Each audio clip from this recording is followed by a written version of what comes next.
We're back. All right, all right. Welcome back, everybody, to another episode of Metamorphosis. Brother Neil Frazier.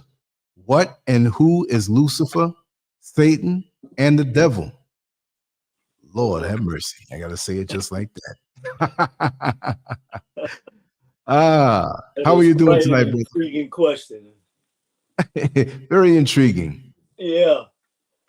I I know, like I was telling you a minute ago, like I know it's going to be a lot of religious rhetoric surrounding it, but in actuality, that in itself is the smokescreen that creates the situation we're going to discuss today.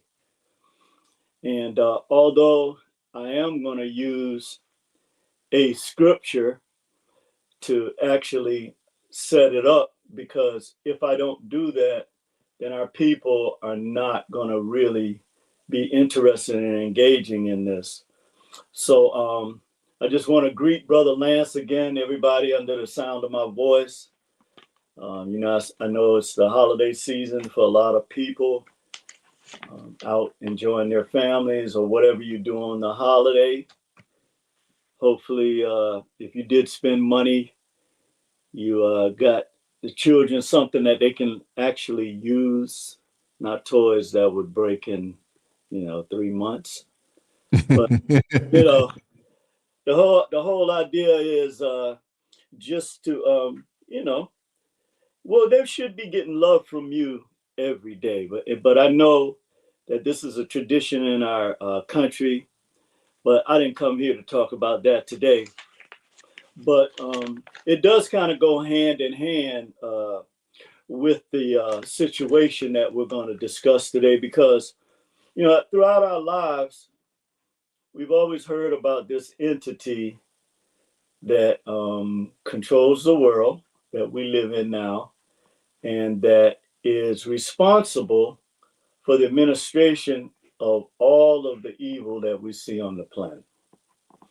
And the reason why I chose to discuss this is because more and more people are starting to, well, I guess I can use the word aware that we are spiritual beings having a bodily experience as opposed to the other way around.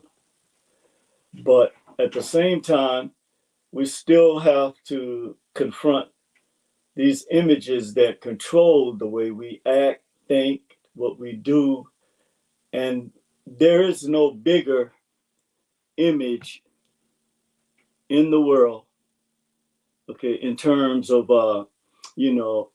appealing to our, let's just say, lower vibratory side. So what and who is Lucifer, Satan, and the devil?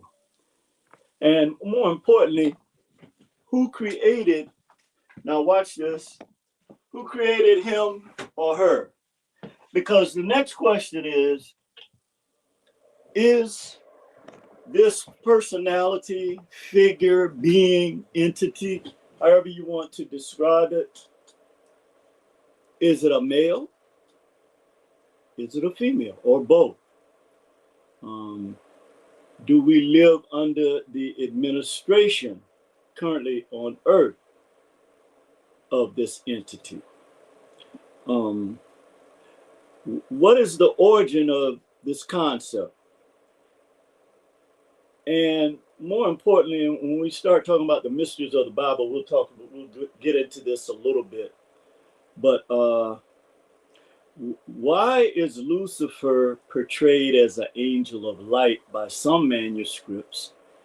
And the question has to be asked: is it a god, or is it just a mythological figure that actually is responsible for the hell on earth we see today?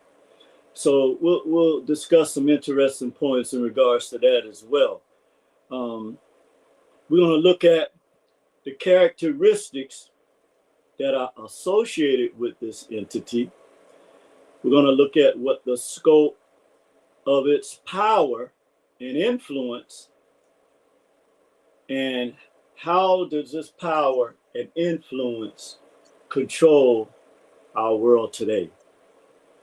And as I said, Lucifer was or is referred to as the enlightened one, as the bearer of light, an angel of light, and the morning star. But as time went on, Lucifer actually became Satan. Okay, so here we see an interesting dynamic where we look at the terms that are used, the three terms, Lucifer, Satan, and the devil, right?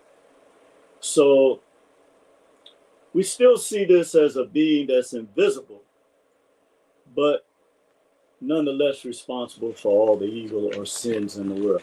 Now, the reason why I want to bring up this scripture, because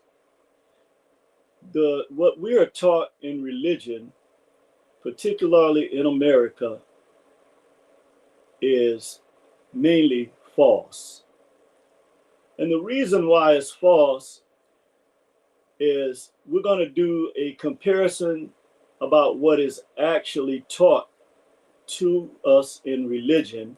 And then we're going to look at the reality of the manifestation of this religion, and particularly as it relates to this figure, Satan or Lucifer.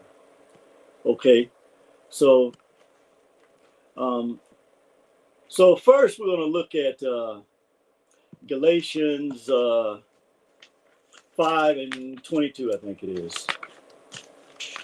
We're going to look at Galatians 5 and 22. Now,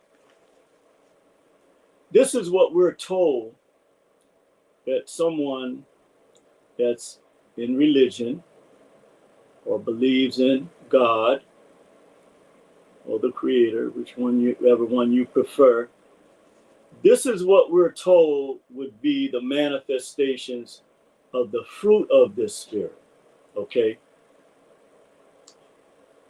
But the fruit of the spirit is love, joy, peace, patience, kindness, gentleness, faithfulness, self-control, and against such there is no law. So in other words, there is nothing, no laws that supersede what I just read to you in terms of how we are supposed to and what we are supposed to be when you're talking about someone that's not under the influence of the personality we're talking about today. Glitch going on. Huh? Okay. No, if we passed out for a second, just for 3 seconds. That's all. Okay. Go ahead. Yeah, no problem. Okay. So I was reading. Did you all hear the script that I read? Yeah, just read it again just to make sure. Okay. Okay. All right. Mm-hmm. So it's Galatians 5 and 22. And the reason why I'm reading this is because this is supposed to be what is manifested by all of those who are not under the influence of this being that we're talking about today. Okay, this is what you're supposed to manifest, at least from your spirit.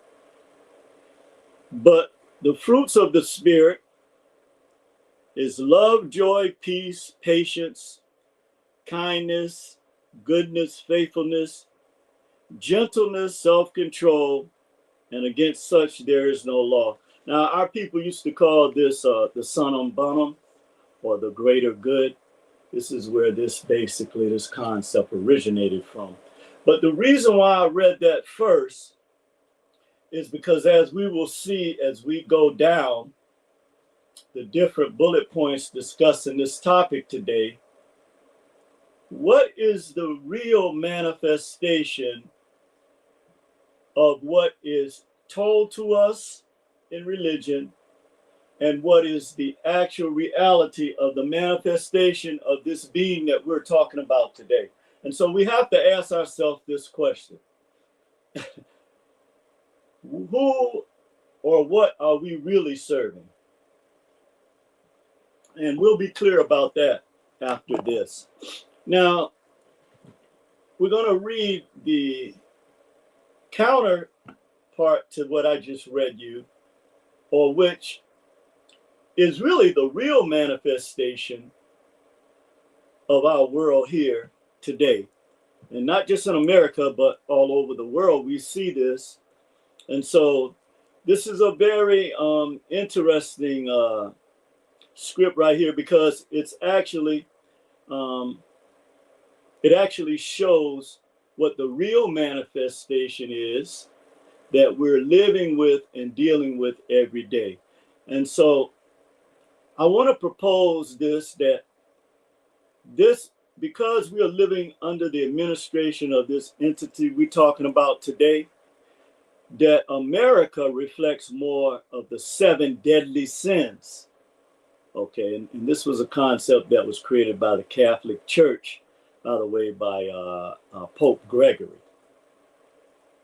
But we're going to read, so this is supposed to be, again, the behavior that is manifested by those who do not follow the spirit of what I read initially, or the fruits of the spirit, as they like to call it. Okay, now the works of the flesh are evident: sexual immorality, impurity, sensuality, and then we go to Galatians 5:20, adultery, sorcery, enmity, strife, jealousy, fits of anger, rivalries, dissensions, divisions. Now, keep in mind, while I read this, this is all the manifestation of what we have in our society today, regardless to what scripts are read to you every Sunday or whenever you go in those buildings. Okay, this is the true manifestation of what we are experiencing, and this is what it's supposed to be under the administration of the being that we call evil.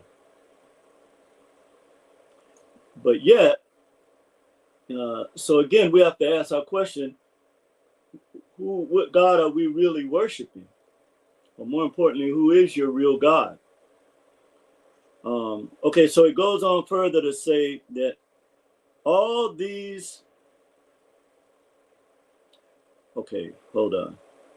Oh, here we go. Envy, drunkenness, orgies, like the parties that, you know, we have seen on TV. Things like these, I warned you, as I warned you before, that those that do such things will not inherit the kingdom of God. Now, let's look at that for a minute, okay? This is extremely important, because you have people telling the masses of people that when you exhibit this type of behavior, then you are serving an entity called Lucifer, Satan, or the devil. Okay, this is extremely important. So pay attention to this, really. Yet, this is actually the manifestation of what we see from those that are in the position of administration of our country, okay, and the world. This is what we see. So why is it that we're saying that I certainly don't want to worship the same God that the people that are responsible for this are? Would you? Because at the same time, the Bible that you're reading is telling you what the fruits of the Spirit are supposed to be.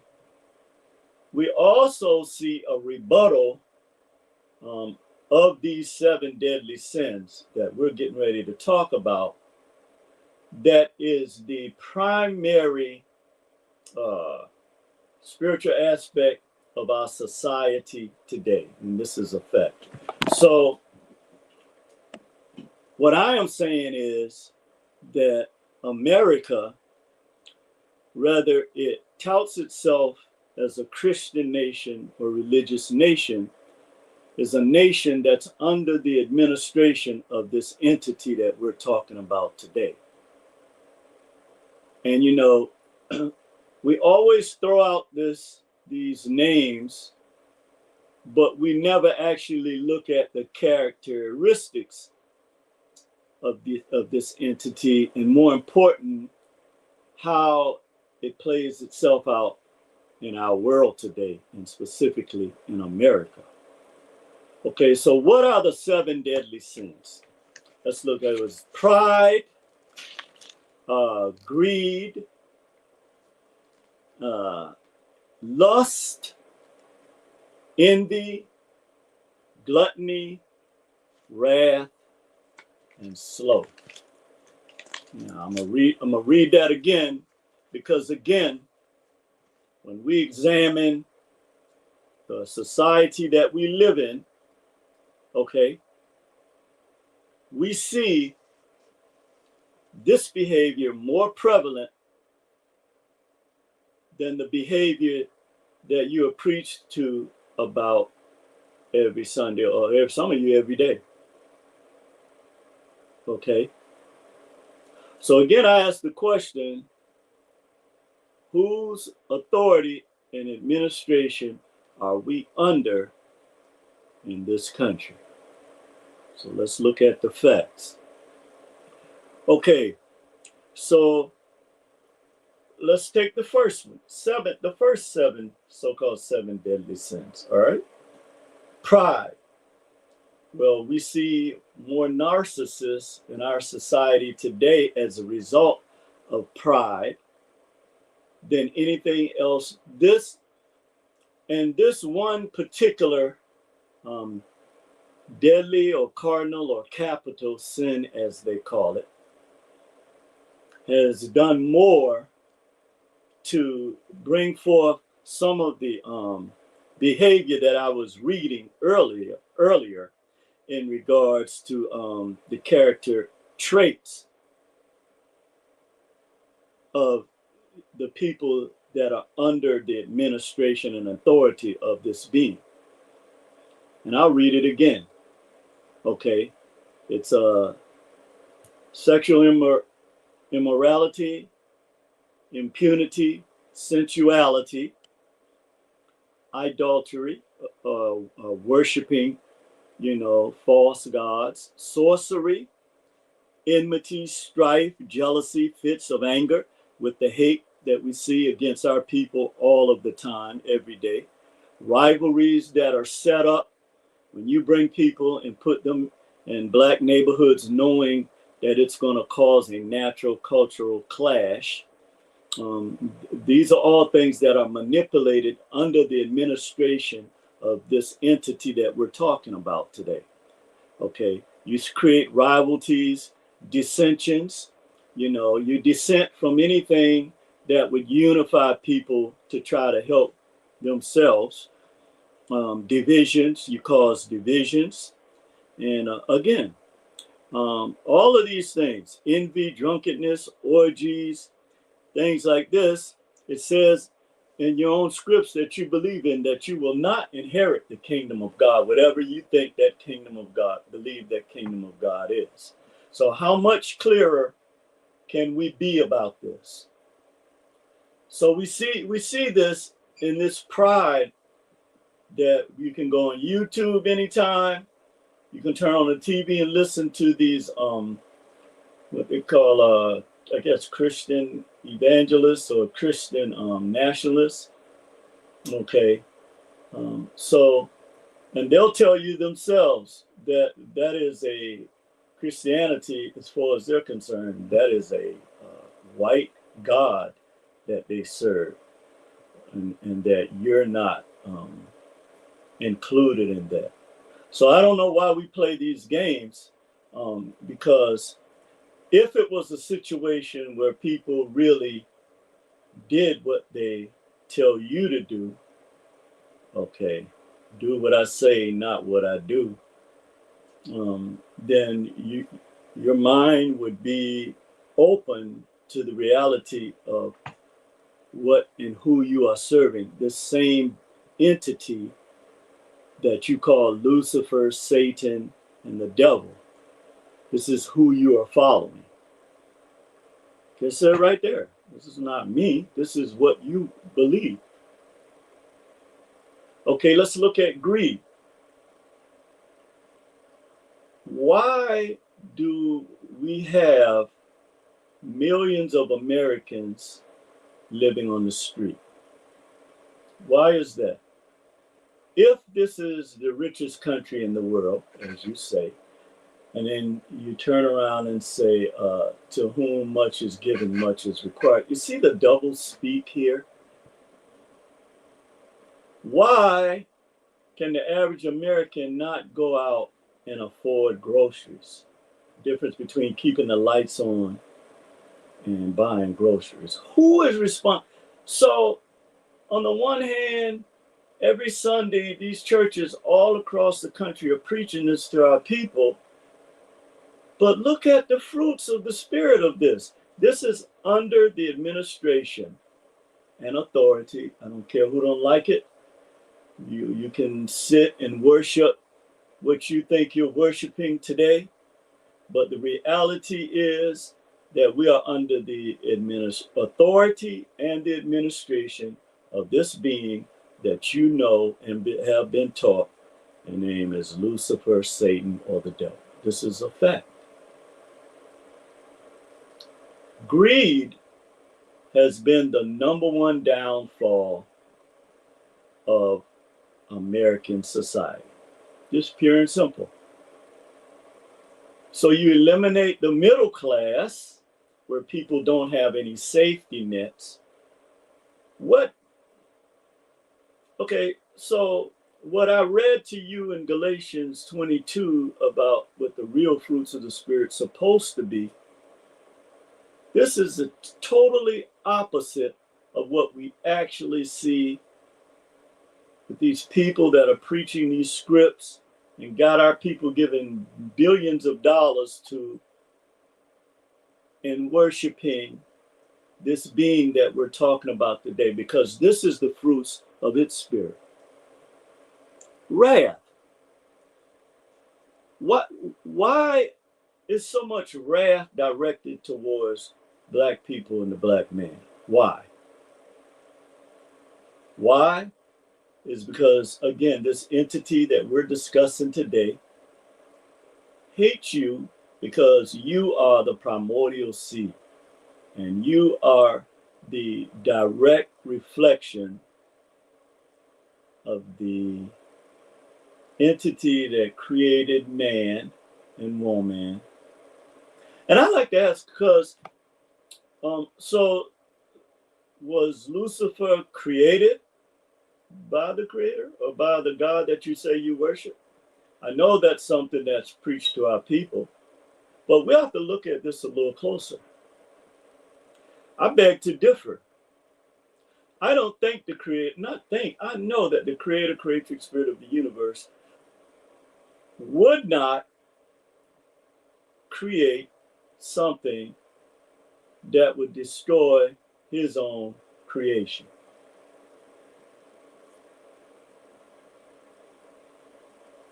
Also, in nature, you have a natural polarity that happens. And, that's a part, I don't want to get into that part, the metaphysical aspect of it, because too many times we go into that without dealing with the actual realities that we live. And so this keeps us, it's almost like, it's like some type of, what's the term I'm looking for? It's something that we use to kind of like excuse what the reality is right in our face. And I really believe, like what Dr. Francis Cress Wilson said, that This is a pain avoidance mechanism for us. But we're going to look directly at this today, and we're going to see that America functions under the 7 deadly sins more than the fruits of the Spirit, in which you are taught. Okay, wrath. Look at the wrath that's directed towards black men. More black men are incarcerated in America than anywhere else on the planet. And now our women are being incarcerated as well. Black men are being shot down in the street like dogs. But at the same time, too, we have to acknowledge that whatever is behind that is also behind our young men killing each other. So we can't talk about one and not mention the other. But the whole point being is, the other thing about wrath is when it's directed, like with all this hate and racism, systemic racism that we have to experience every day. You know, people talk about this being 2024, but what does that matter apparently to this entity that actually operates under these fruits of this spirit, but they are telling you that it's supposed to operate off the other fruits of the spirit. Okay, and the last thing about wrath is you have all of these relationship wars, okay, going on, where people are spiting or spitefully directing behavior towards each other based on nonsense. So all of these fruits that are manifesting are supposed to be under this evil entity that you have created, but yet this is what we see in our society, that is supposed to be one of the most religious societies in the world. We look at envy, same thing. That for the life of me, I can't figure out, although we know some of the reasons, how someone that controls 99.5% of the world's resources can envy us. How is that? What sense does that make? Or more importantly, what is behind this? Is it the, sorry about that. What is it that causes this level of enviousness? Apparently, again, we go back to when we look at the characteristics of Lucifer, the enlightened one, the morning star, then we see that this is from his authority and administration. And anybody that's crazy enough to say anything other than that, then you are under some kind of goddamn spell if you can't see that. Lust. With, you know, we have desires for things. When I say we, I mean we. You know, I'm not on here trying to act like I'm any different or better than anyone else. I have the same battles that every black man, or every man for that matter, have in life. And every person, whether it's a man, woman, or child. This is why it's so important, I felt, that we examine this with a fine-tooth comb, because it's easy to say the devil. Well, yeah, you know, Satan is responsible. Really? So what are we talking about? How is this done exactly? Because the only manifestations I see are the ones coming at us every day on the planet. I've never seen a devil, or in terms of the one that you have been taught to express. Well, let me rephrase that. I've seen plenty of devils, but this one that has been conjured up for you, no. Then you have gluttony, no self-control. You just whatever makes you happy, then that's what you're going to do, even if it hurts other people. You don't care. And that is because, again, of the characteristics that are under the administration of this being. I mean, where do you think all of this comes from? If we're really talking about a being that you believe in, then they have a track record. Let's put it like that, okay? Because any organism that exists on this planet has some kind of track record or footprint, whether it's a spiritual, physical, or psychological footprint. And then finally, sloth. I don't give a what about nothing. I don't care. You just don't care about nothing or nobody. And so that makes you a big, tough guy or woman. And see, all this stuff you've been taught. And this is why we're going backwards rather than forward. And I'm not a pessimistic person, but I am a person that looks at reality. I know that we all have to have dreams, and that those dreams have to embody the summum bonum. Because if it doesn't, for the greater good, then you're going to see the type of manifestations that we just discussed. Okay? So let's talk about the church, okay? Let's talk about the church, and we have to talk about the church in regards to Lucifer, because this is, well, at least in the Western world, this is the origin of this.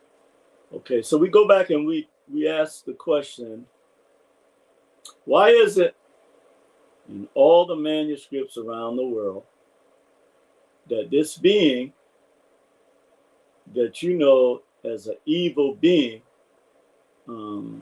why is it called a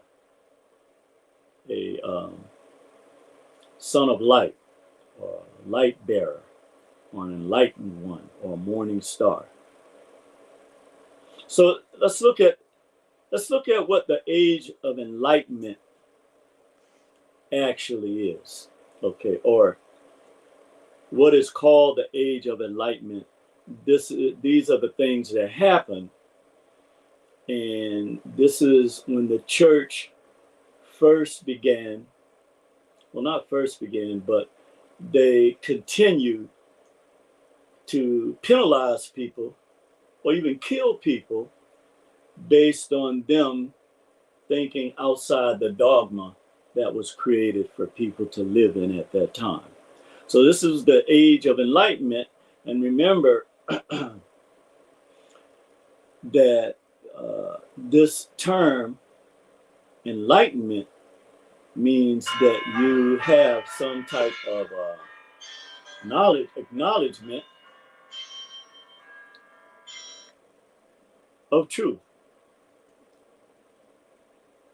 That is what that means, okay?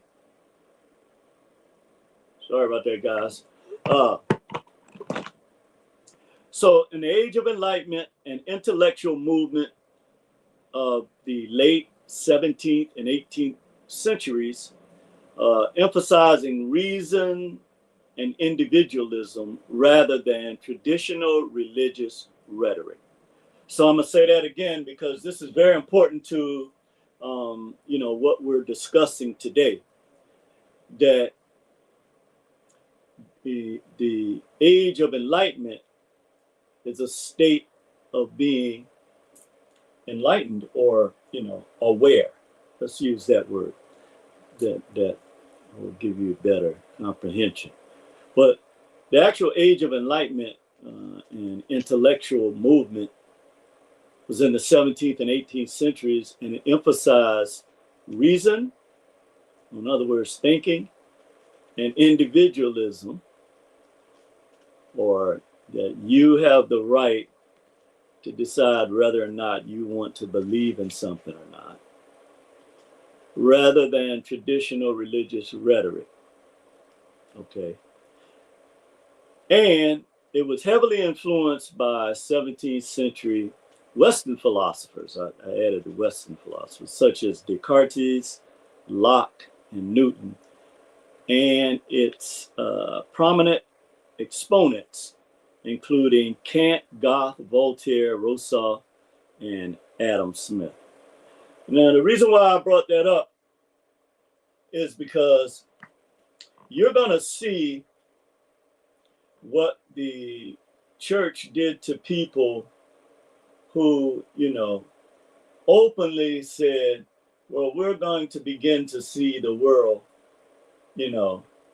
as a bigger place than just this little pond that you've had us in. We want to see, we know that there are oceans out there. Okay, we know that there are oceans. So for you to tell us that we have to stay in this pond, we're not going to accept that. And more importantly, we have the right to make this choice. So let's see what happens as a consequence of that. When someone is described as enlightened, it means they have reached a state of deep understanding or awareness, often associated with spiritual growth. Okay. They have a profound insight into the nature of reality, typically characterized by a sense of inner peace, compassion, and a reduced attachment to worldly desires and sufferings.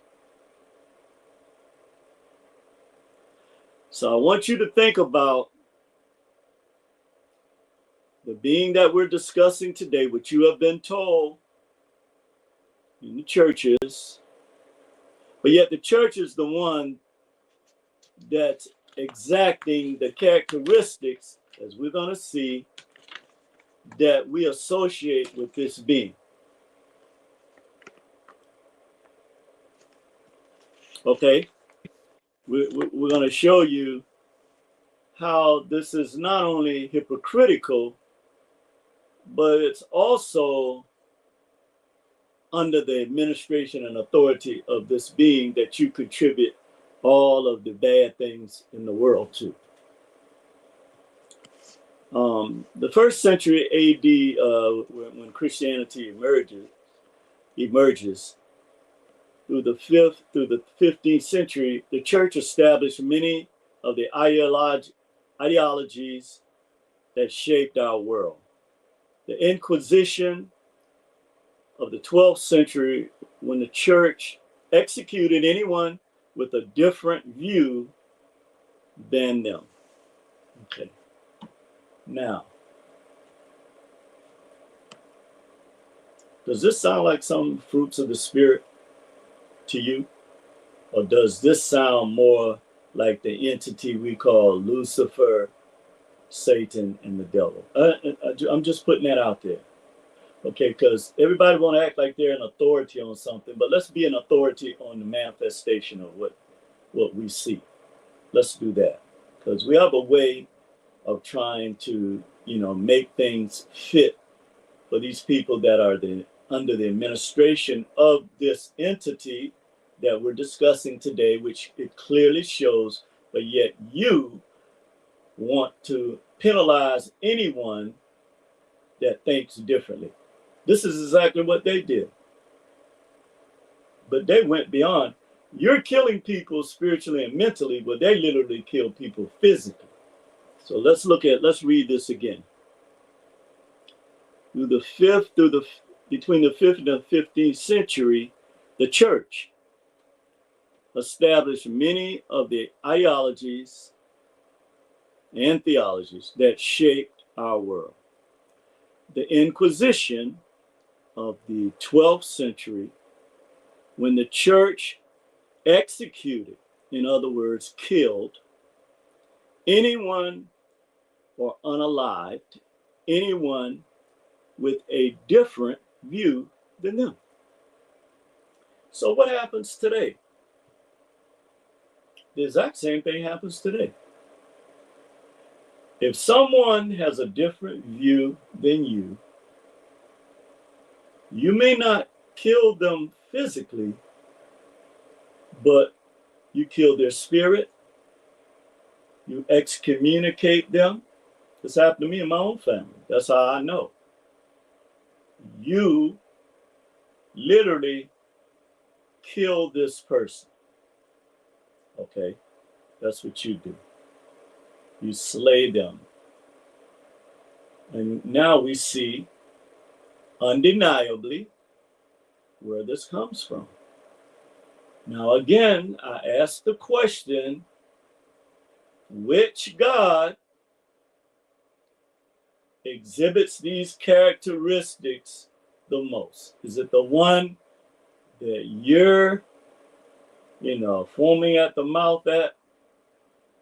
Or is it this being we're discussing today that clearly shows that it has been, if you want to go back to the 500-year history of our people, that this being has been fully in control. I don't care what they tell you in the churches of our existence in this country.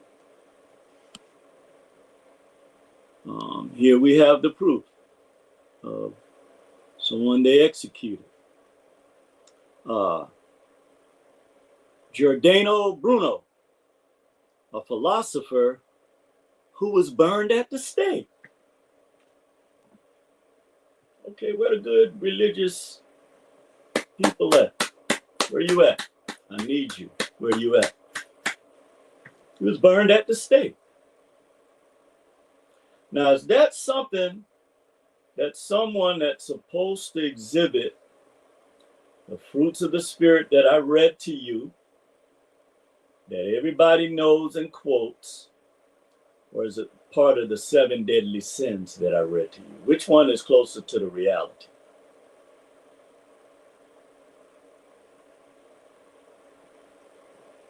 You've been hoodwinked for real and bamboozled.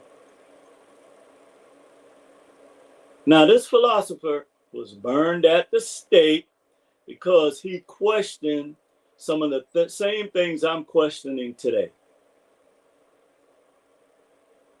They burn us at the stake in a different way. They burn us at the stake in a different way, but it's all good.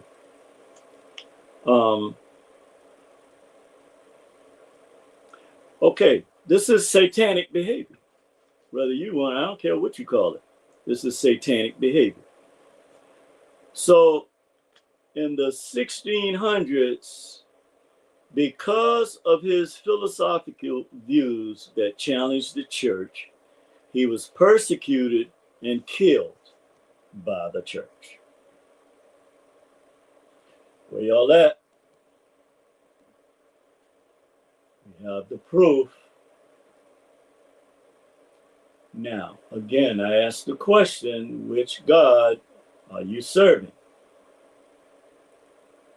Because it sounds like to me that we have been serving by default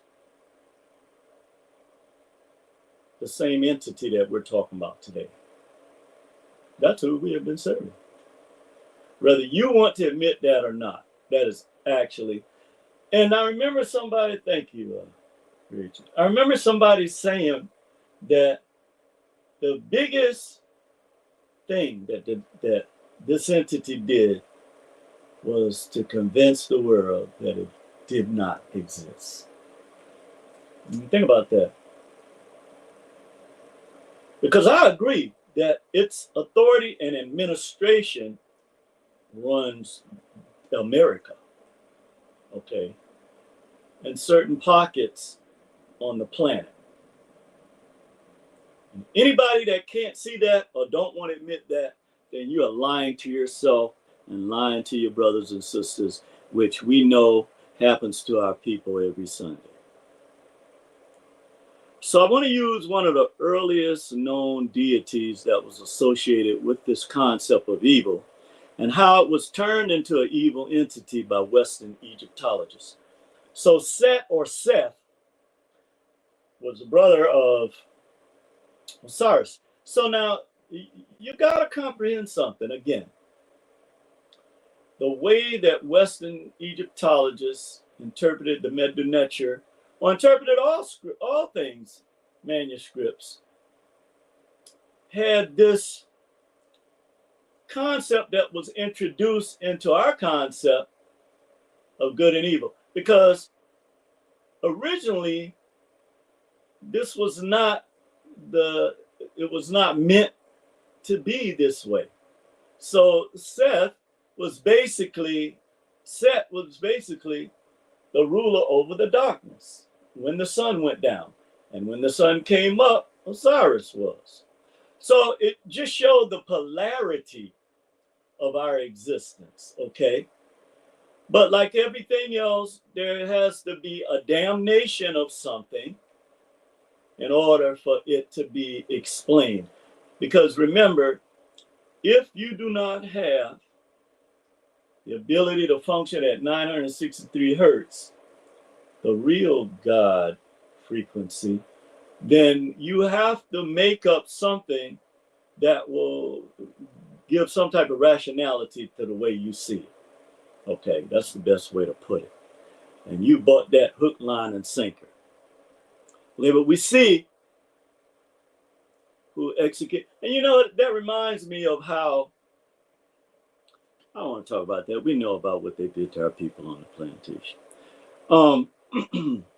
But when they got a hold of this, then they start to associate Set and darkness as evil. Okay. There was no longer the Sunum Bunum. That was thrown out the window. They totally just looked over that. Okay. On the quest for the greater good. Okay.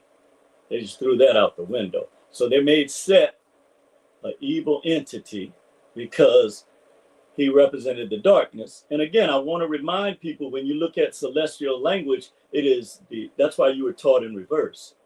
Okay. That light comes out of darkness. These huge, massive black holes, okay, guess what comes out of it?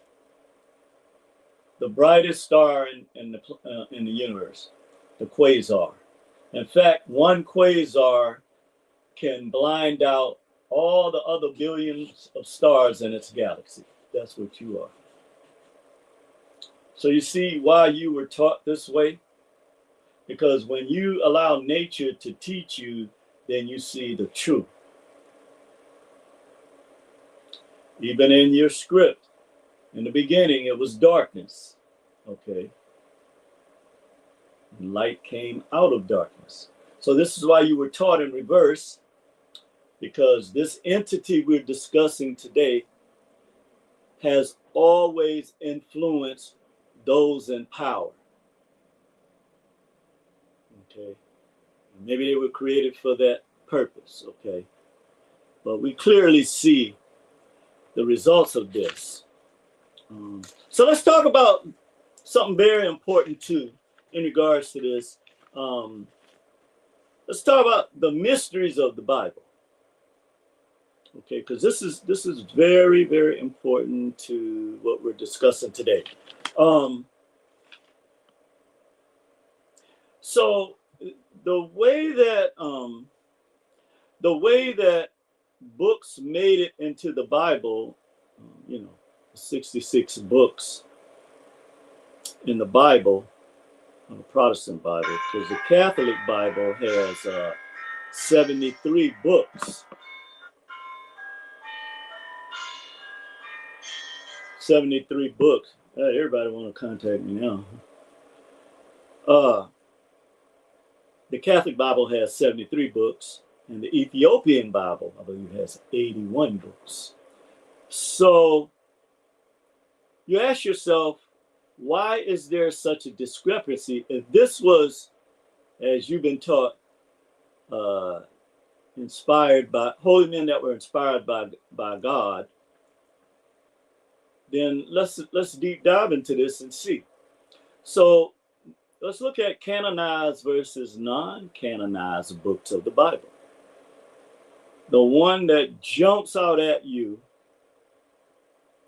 if you know anything about biblical history, is that the Apocrypha, or the hidden knowledge, was kept out of the Bible. And when you read the Apocrypha, then you'll see why. And I'm not going to go into that today because that's not what our subject is about. But it's very important to ask yourself this question.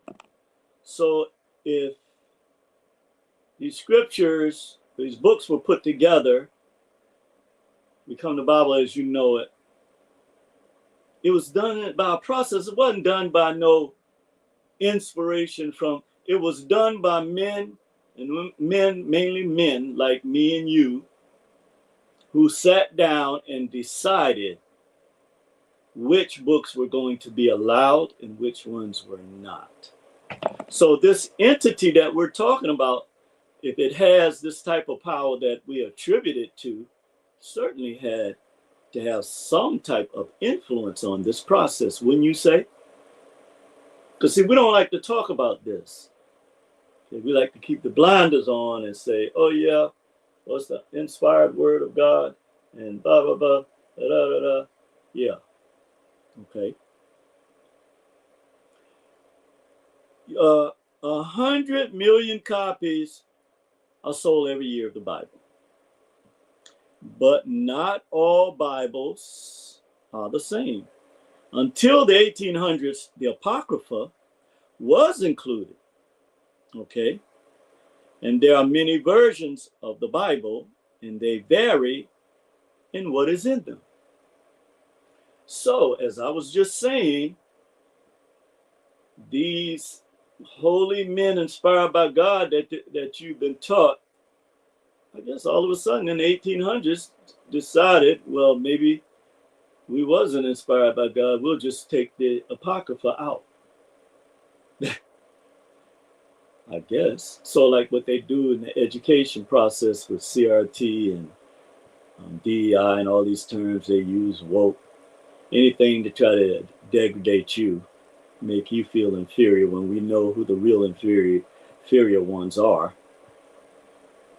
So, you know, this is a part of that. So I don't know if the same inspiration that was given to them before it changed in the about 1800s, or, you know, people began to see the world after 200 years in a bigger context, because the world, could you imagine if we were still riding on horses and buggies now? So let's see what happens as a result of this. Yeah, most Protestant Bibles, including the King James Bible, has 66 books in it.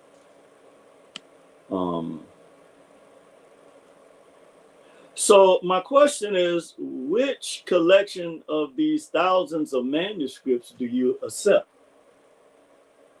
Because not all of them say the same thing about this being we're talking about today.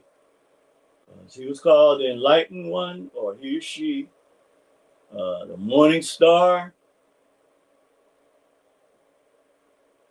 And see, in the way you're taught, you're trying to make the creative spirit seem weak, like, oh, we created somebody we can't control. See, that's a 90-degree way of thinking that you've always been under. Or we created this rebel, this radical being that rebelled against the creator, creative spirit, and fell to the earth. Okay. Okay. I'm going to be honest with you. The only beings I see doing it is the ones right here. I don't know, maybe you have some type of insight that I don't have. But, you know, it's like when you cut on the light and them roaches scatter. Okay, they've been festering in the dark so you can't see them. But we're exposing that today. So while this push about, yeah, the Lord chose so and so and all of this, while we have all of this, you discard. But see, this is the other thing too, how your power was taken from you. Because now you really do worship men and women. You worship a creature rather than the creator. Your own scripts tell you that. But we don't like to discuss things like this, because this goes against everything that you've ever been taught. So let's look at a little more here. So canonization, in order for a book to be canonized in the Bible, it has to be considered as, divinely inspired, as I was saying. So who decides if it's divinely inspired or not? That's the question I want to ask. Who decides if this is divinely inspired, and is this entity capable of divinely inspiring something? Because certainly we know that there are divinators out there. I have a friend that knows one. I just talked to her 3 days ago before she left to go out of town. See, our people have been tricked so much until we can't even, and like this philosopher Bruno, Giordano Bruno, when our people challenge something, they come after you. Anytime you use, I don't use the term that they're demonized because it's attached to our people, woke. And so they're underhandedly trying to say that you are, no, they're not underhanded. They're saying that you are against their administration and authority when you have the awareness outside of what they're being led by. That's what they're actually saying. And then they pay the coons to regurgitate this, and then they get you all emotional. It's the same playbook, whether it's in the 1600s, 1800s, whatever it is. Okay. So let's look at a couple more things. Okay.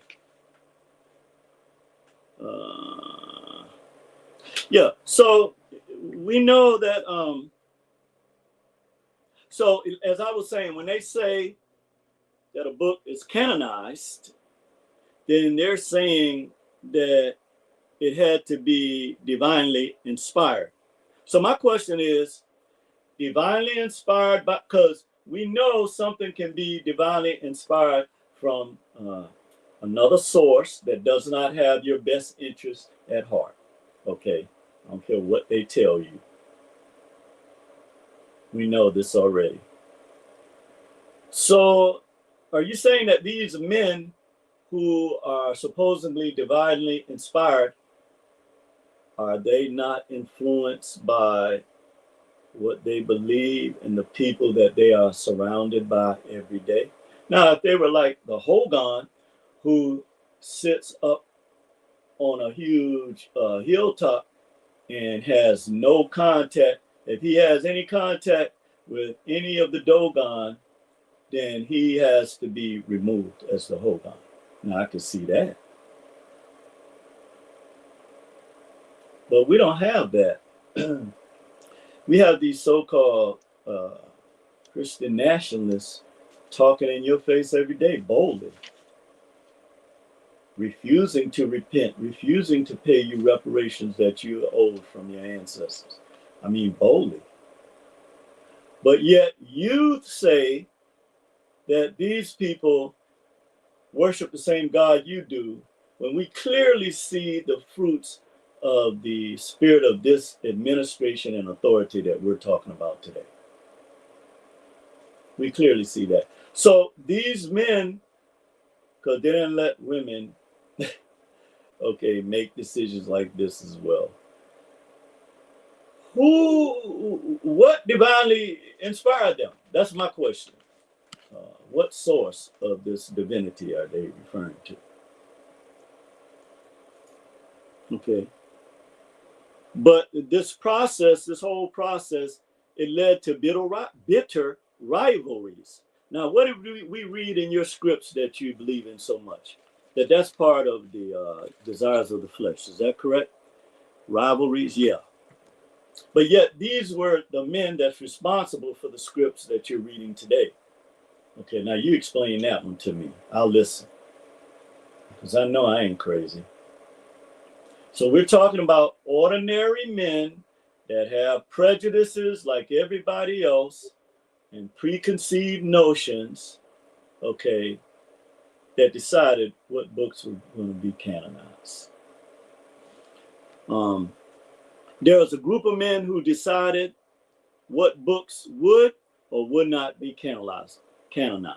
Again, we're talking about a deliberate act, okay, to accept or deny what is actually before you.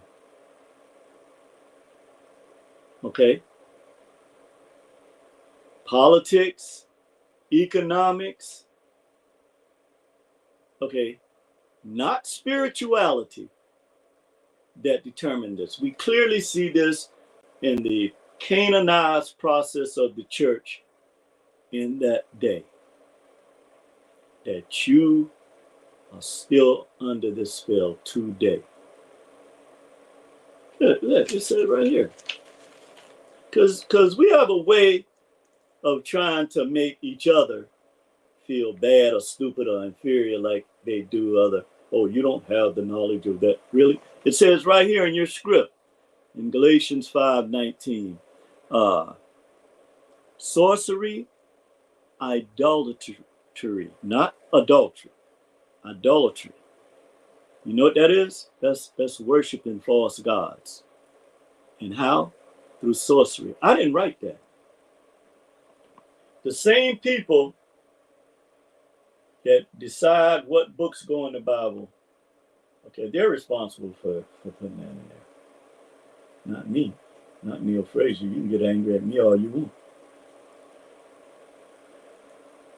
And the final thing I'm going to say about this is that the main fruit that you see from the people that are under the, and you can look at the Jim Jones effect if you don't believe me. Almost 1,000 black folks killed.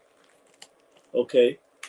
Now, the main problem here is that the same people that tell you about this enlightened one who you blame for everything that happened in the world so that others don't have to take accountability for, that they have created, but yet you're being told that you're worshiping some God that loves you, when in fact we see goddamn Stevie Wonder and Ray Charles can see that it is under the administration and authority of hate towards our people. And with that, brother, I'll be done today.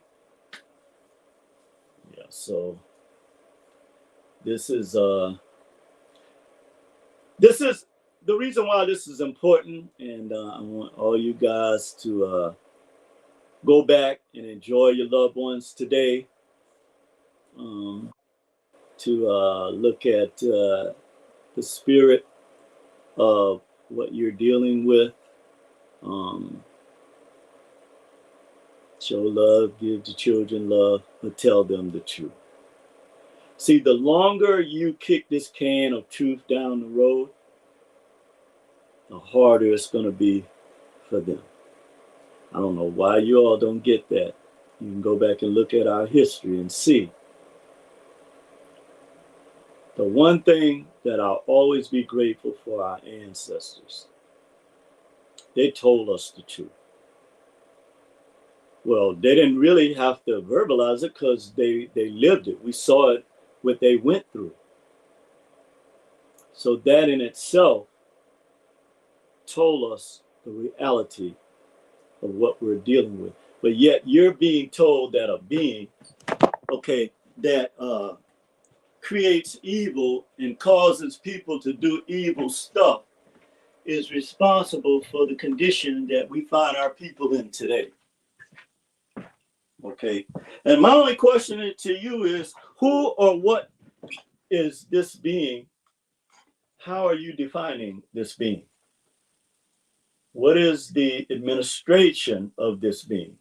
What is its authority? What is its scope? Because it's almost like we just want to bypass that and just hold on to what these things that give us comfort, okay, rather than looking at the truth and the reality of our experiences here in America. And I want to say something about 2025 as well. And the reason why we know that this is a significant year coming up is because it has the root of the universe, not number 9. You have 2 plus 0 plus 2 plus 5 equals 9.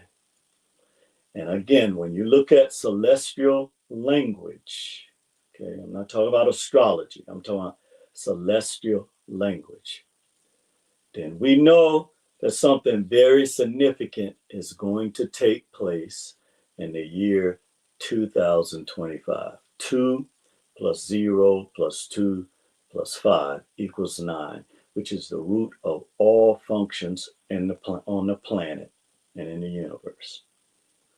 So, I'm not a divinator. I don't know what that's going to be, but clearly we know that whatever it is, nature is going to be involved in this process. We know this. We know this. So, Brother Lance, I'm gonna tune out here. And yes, sir. Yeah, oh yeah, Great you teaching, bet. brother. Great teaching. Okay. I'm glad it kind of settled in a little bit. The thing is a lot of times, again, because of religious rhetoric, we don't want to look at the actual functionality of what is being said. See, and this is what Malcolm meant by being hoodwinked and bamboozled.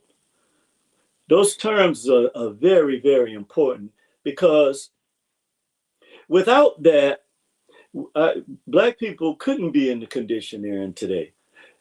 Do you know how long? Well, of course, I'm just saying a form of speech. Our people have been hoping and praying, not knowing all the time that you are under the administration and authority of an enlightened being, whatever that means. That it whatever it is the one that is controlling what we're living under in our society today. I don't care what they tell you in those churches. That is not what is being manifested today. So you're being hoodwinked. How do you not see this?